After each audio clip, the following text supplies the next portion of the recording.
Udahlah emang nggak bahas La Liga, nggak datengin viewer sih. Padahal La Liga udah ada di Indonesia, langsung ngajak main bola Virzi juga. Semoga DPI juga diundang kita juga, biar DPI diundang main bola juga. Kita ngomongin soal La Liga.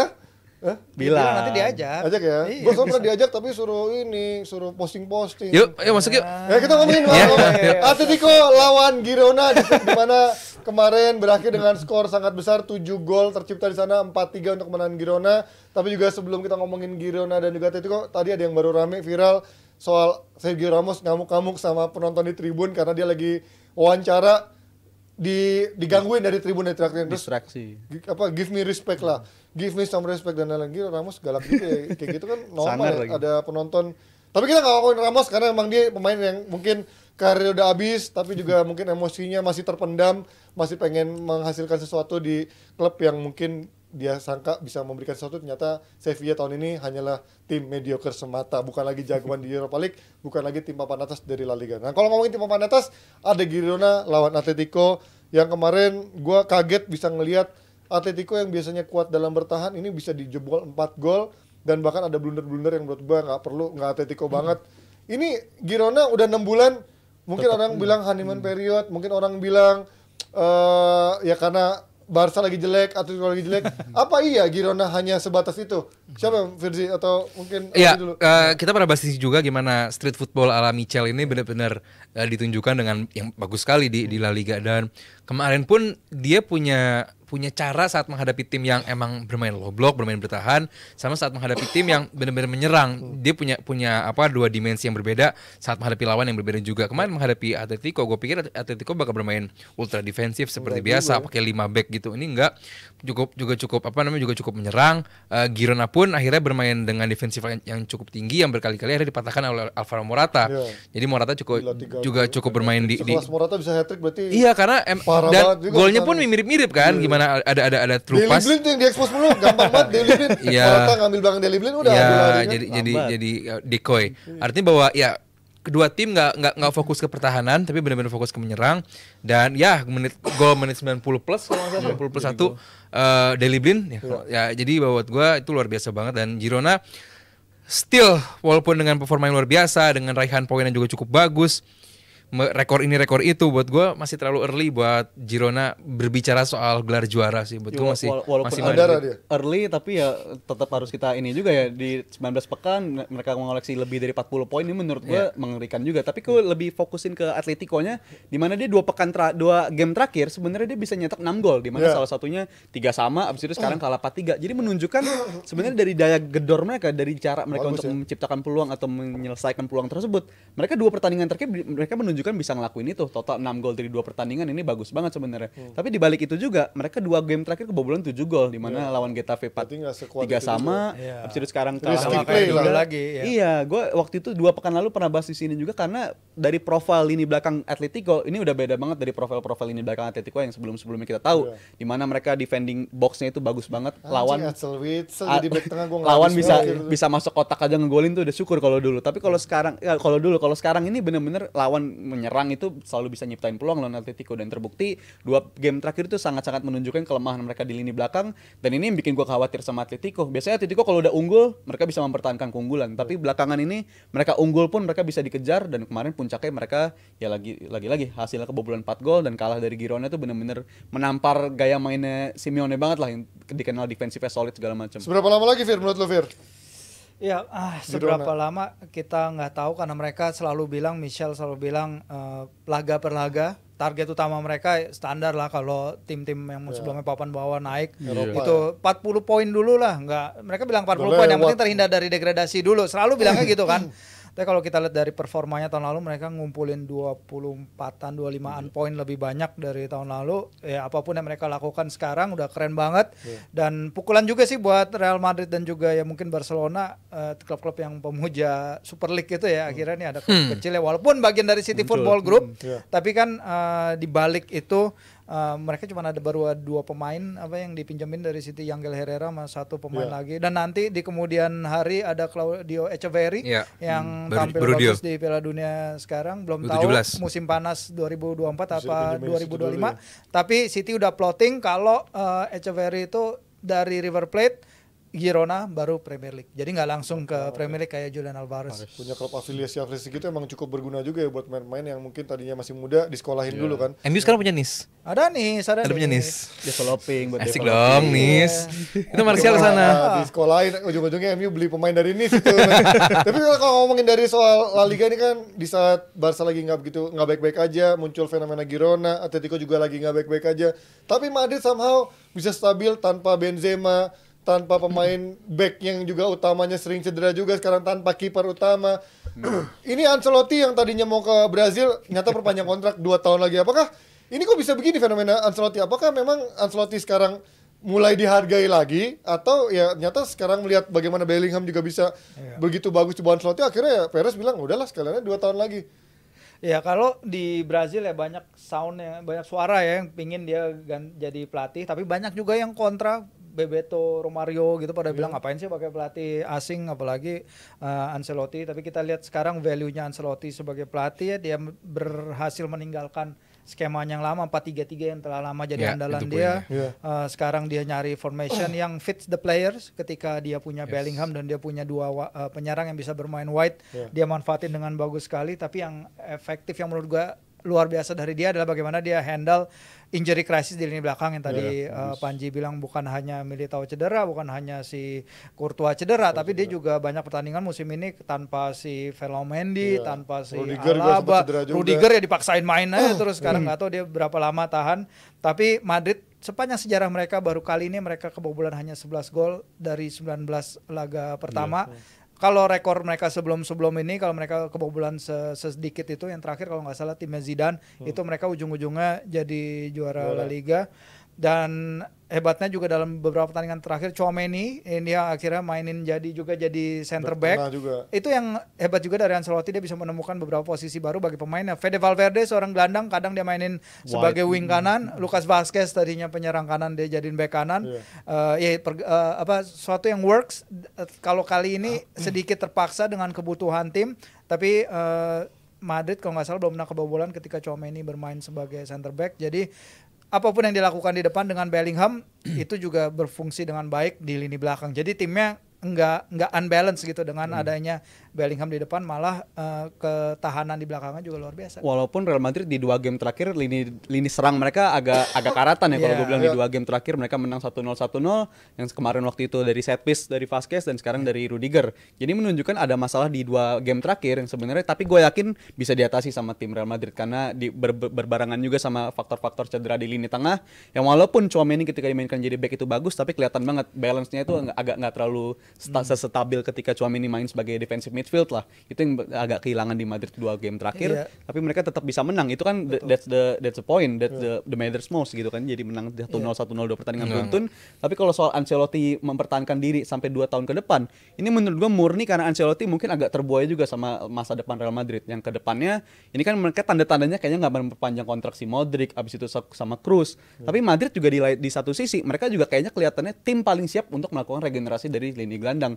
Jadi ini menurut gue yang mempengaruhi dari faktor pengambilan keputusan dari Ancelotti, yang menurut dia ini faktor tim yang menarik banget untuk 2 tahun ke depan. Ditambah kayaknya dia suka juga untuk kerjasama dengan Bellingham, dan di depannya ada si Rodrigo sama si Vinicius Junior itu. Sampai Coach Justin akhirnya kemarin memuji Ancelotti yang biasanya soal taktik mungkin selalu bilang miskin taktik, tapi dia bilang tahun ini ya ini hasil kerjanya Ancelotti gitu. Dia bisa merotasi pemainnya di saat banyak main cedera, bisa maksimalkan Bellingham yang mungkin orang nggak akan nyangka seperti itu. Kemudian juga dia sempat bilang honeymoon period, tapi kok periodnya lama banget sampai sampai Januari pun dia masih ada di papan atas. Berarti ini Ancelotti bukanlah pelatih yang udah habis sebenarnya, pelatih gak pernah ada yang bilang habis juga. Old school yang nyata masih punya taji untuk menjadi tim besar. Taji gitu kan. Luar biasa, pemahaman akan strategi yang juga cukup bagus. Artinya bahwa Ancelotti yang orang bilang he's over ya haternya aja gitu. Dan buat gue, kalaupun ditanya siapa pelatih terbaik Liga Champions musim ini, orang pada bilang Pep Guardiola hanya melanjutkan apa yang terjadi musim lalu. Cuman kalau